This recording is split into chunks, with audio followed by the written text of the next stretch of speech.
আসসালামু আলাইকুম। যারা আলু চাষ করেন বা আলু লাগিয়েছেন তাদের জন্য খুবই গুরুত্বপূর্ণ পরামর্শ।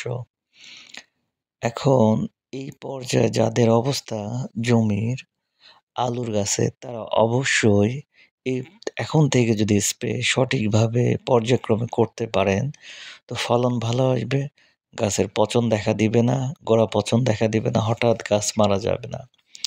আপনারা স্প্রে দিবেন বায়ারের অ্যান্ট্রাকল ১৬ লিটার পানিতে ৩৩ গ্রাম হারে এবং এর সঙ্গে চিলেটের জিঙ্ক ১৬ লিটার পানিতে ১০ গ্রাম হারে ৮ থেকে ১০ দিন পর পর যদি পর্যায়ক্রমে স্প্রে করেন ইনশাআল্লাহ পচন আসবে না, গাছের চেহারা ভালো থাকবে, পাতা কোঁকড়ানো থাকবে না এবং আলুর গাছ সুস্থ সবল হবে।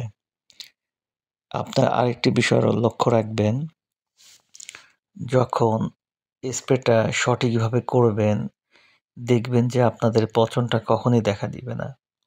আরেকটি বিষয়, এর পরবর্তীতে যদি কুয়াশা বা শীতের জন্য সমস্যা হয় বা পচন দেখা দেয় সেজন্য পর্যায়ক্রমে যেকোনো পরামর্শ নেওয়ার জন্য আমি পাশে আছি ইনশাআল্লাহ।